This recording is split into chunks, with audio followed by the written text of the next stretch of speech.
Alhamdulillah baik Ibu. Apakah hadir semua? Hadir Ibu.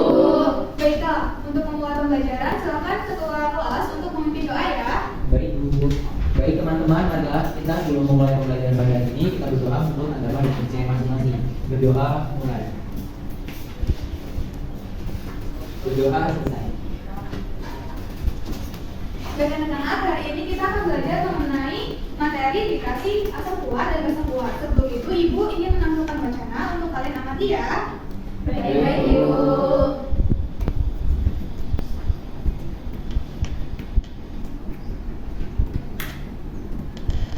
Ibu izin bertanya, bahasa dari pasta gigi menempelkan asap di mulut. Memangnya terjadi reaksi ya Ibu? Ada ya, itu reaksi asam dan basa merupakan reaksi penetralan. Nah sama ya seperti basa dari pasta gigi yang menetralkan asam di mulut. Pembahasan kita hari ini yaitu berhubungan dengan reaksi penetralan asam basa. Ibu sudah menyiapkan gambar, kalian pasti sudah tahu ya ini gambar apa. Buka dapur Ibu. Ya benar sekali. Ketika kalian melihat label yang ada pada buka dapur ini, kira-kira informasi apa ya yang kalian dapat? Ada logo, ada merek dan tanggal kadaluarsanya Bu. Bagus. Selain itu ada apa lagi ya? Komposisinya Ibu. Nah benar, pada komposisi kalian sudah mengamati ya tertera di situ tulisan asam asetat sebesar 25%. Kalian tahu 25% itu apa? Kadar asamnya 25% Bu. Lalu bagaimana cara kita menentukan kadar sebenarnya dari kita makan?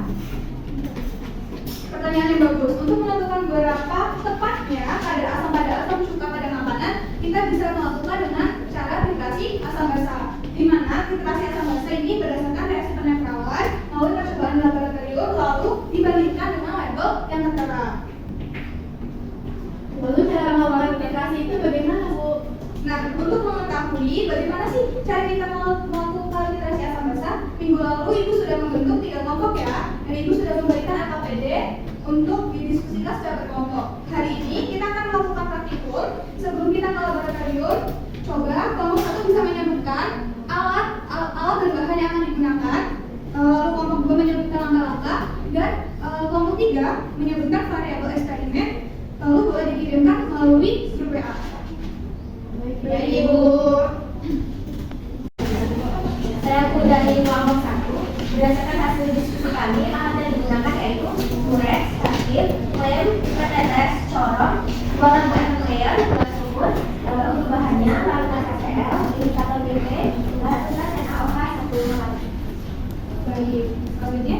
Baik Bu, dari kelompok 2 berdasarkan hasil diskusi kami, untuk langkah-langkah prosedur percobaannya yang pertama menyusun alat filtrasi, kemudian yang kedua memasukkan 25 ml larutan HCl keran di dalam keadaan tertutup, kemudian yang ketiga mengambil 250 ml larutan NaOH 0,1 molar, yang keempat memasukkan larutan NaOH ke dalam galon air 100 ml, kemudian yang kelima menambahkan 2-3 tetes indikator PP, kemudian yang keenam menitrasi NaOH dengan HCl, yang ketujuh mengamati dan menghentikan titrasi saat warna ungu menghilang. Kemudian yang kedelapan, mencatat volume larutan HCl yang digunakan, dan yang kesembilan melakukan hal yang sama pada tamu yang selanjutnya. Oke, kelompok selanjutnya. Baik Bu, saya dari kelompok 3, variabel bebasnya adalah volume dan konsentrasi larutan NaOH. Variabel terikatnya indikator PP dan variabel kontrolnya adalah konsentrasi larutan HCl Bu. Bagus. Namun untuk langkah pada poin nomor 2, langkah mencoba itu mulai 2 dan 3 itu diperbaiki ya. Jadi larutan HCl yang kita gunakan pada praktikum hari ini yaitu HCl larutannya itu 50 ml, lalu larutan NaOH-nya itu sebanyak 50 ml juga. Dan jangan lupa membawa jas lab, sarung tangan dan maskernya ke laboratorium ya. Baik Bu. Baik Bu. Anak, hari ini kita akan melakukan filtrasi asam keluar basa keluar. Kita langsung praktikum saja ya. Jangan lupa sarung tangan dan jas labnya dipakai. Baik Ibu.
melakukan percobaan, apakah ada yang ditanyakan?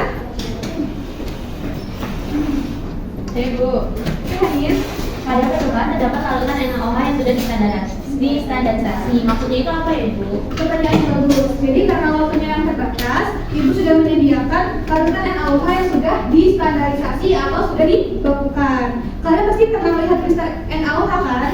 Kristal NaOH itu bersifat higroskopis. Ada yang tahu apa itu sifat higroskopis? Higroskopis itu mudah menyerap dan melepaskan uap air ya, Bu?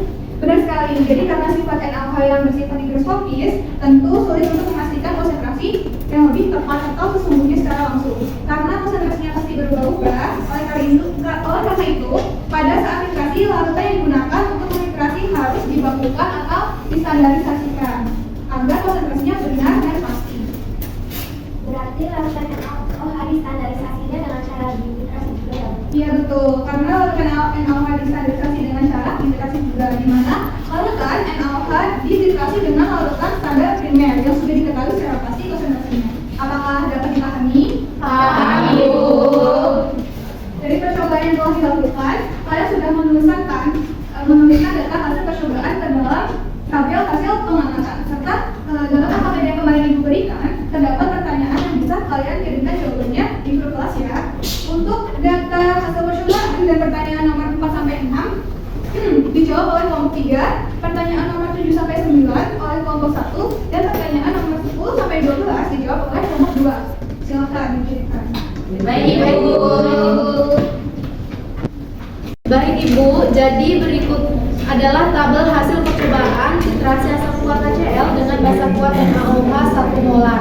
Dari kelompok kami didapatkan hasil pengamatannya yaitu pada NaMr1 dengan volume NaOH 1 molar yaitu sebanyak 10 mili dan volume larutan HCl yaitu 11,5 mili dan NaMr2 yaitu volume NaOH dengan 1 molar dapatkan hasilnya yaitu 10 mili dan volume larutan HCl-nya 12 mili. Jadi rata-rata dari volume NaOH 1 molar yaitu 10 mili dan volume larutan HCl yaitu 11,75 mili.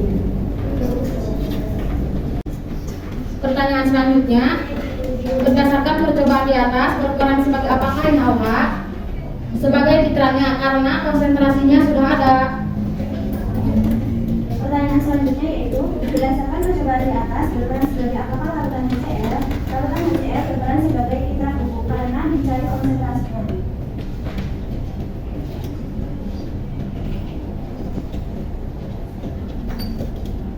Pertanyaan selanjutnya, berdasarkan data dari literatur, sebenarnya apa sih titrasi itu?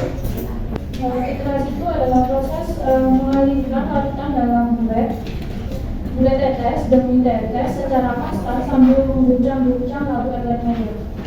Bagus sekali. Jadi, titra adalah larutan yang sudah kita ketahui ya konsentrasinya yang dimana akan digunakan sebagai untuk menitrasi titra. Sedangkan titra itu adalah larutan yang belum diketahui konsentrasinya.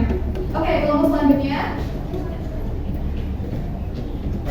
Baik, Ibu, kami dari kelompok 1 ingin menjawab pertanyaan kelompok 7 yaitu saat ditambahkan indikator berubah menjadi ungu kemerahan setelah dititrasi warnanya berubah menjadi tak berwarna sehingga kami memutihkan titrasi saat terjadi perubahan warna itu, Bu. Ya benar. Maka dari itu titrasi dihentikan saat terjadi perubahan warna. Pada saat itulah disebut titik akhir titrasi. Yang tujuannya untuk memperkirakan titik ekvivalen yaitu keadaan di mana seluruh asam yang ada itu berarti dengan seluruh basa. Oke, lanjut. Nomor 8, tuliskan reaksi asam basa yang terjadi pada percobaan. Reaksinya itu HCl aqueous plus NaOH aqueous menghasilkan NaCl aqueous plus H2 liquid. H2O liquid.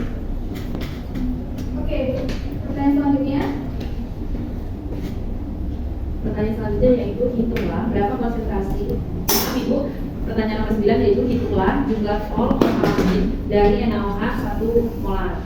Jawabannya yaitu mol OH sama dengan konsentrasi OH dikali volume NaOH dikali valensi NaOH, di mana itu 1 mol per liter dikali 0,01 liter dikali 1 didapatkan hasil jumlah mol OH yaitu 0,01 mol itu. Oke, lanjut. Baik Ibu, dari kami kelompok 3 menjawab pertanyaan nomor 10. Hitung berapa konsentrasi asam klorida HCl setelah difiltrasi. Ada perhitungan yang telah dilakukan. Dapat dihitung bahwasanya jumlah mol dari H+, NH+ sama dengan molaritas H+ dikali volume HCl dikali valensi HCl. Kemudian 0,01 mol sama dengan molaritas H+ dikali 0,0117 liter dikali 1. NH+ sama dengan 0,01 mol per 0,0175 liter. Dan didapatkan hasil dari molaritas H+ sama dengan 0,81 mol. Lalu untuk pertanyaan nomor 11 sampai masuk dengan titik ekuivalen. Jadi titik ekuivalen itu adalah titik saat konsentrasi asam setara dengan konsentrasi basanya. Selanjutnya apa yang dimaksud dengan titik filtrasi? Jadi titik filtrasi adalah pengambilan filtrasi harus dihentikan di mana terjadinya perubahan norma pada indikator. Bagus, terima kasih ya atas jawabannya. Jadi titik ekuivalen adalah keadaan di mana jumlah mol H+ dari asam. Sedangkan titik ekuivalen juga adalah jumlah mol amin dari basa. Apakah bisa dipahami? Bisa, Ibu. Bagus. Nah, tujuan dari hari ini adalah untuk mengetahui konsentrasi HCl. Konsentrasi HCl itu dapat kita hitung berdasarkan volume NaOH 1 molar yang digunakan untuk filtrasi saat keadaan ekuivalen. Kita sudah belajar ya di pertemuan sebelumnya untuk menentukan konsentrasi alkamin dan H+. Yang sudah dijawab ya pertanyaan teman-teman kalian. Sudah, Ibu. Bagus, kalau begitu berapa nih jumlah mol H+ dari larutan HCl-nya ya? Dari penjelasan titik ekuivalen, jumlah mol OH- sama dengan jumlah mol H+. Itu artinya jumlah mol H+ sama dengan 0,01 mol ya Bu. Nah, dengan pertanyaan mencari konsentrasi H+ dari HCl juga sudah dijawab oleh teman kalian. Apakah hasilnya sama? Sama, Ibu. Nah, bagus ya. Jadi itu merupakan cara untuk filtrasi dalam tanam. Sebelum Ibu akhiri, adakah yang ingin ditanyakan? Bu, kalau larutan asamnya diganti menjadi larutan H2SO4, caranya sama aja kan Bu? Iya, sama aja ya caranya. Yang penting kalau memahami konsep filtrasi asam basa ini adalah pada saat titik ekuivalen, jumlah mol H+-nya sama dengan jumlah mol OH-. Terus langkah-langkah menentukan mol H+ ataupun OH- hingga mencari konsentrasinya itu sama ya. Kalian juga bisa kan menentukan pH dari larutan asam maupun basa seperti pada pertemuan sebelumnya. Iya,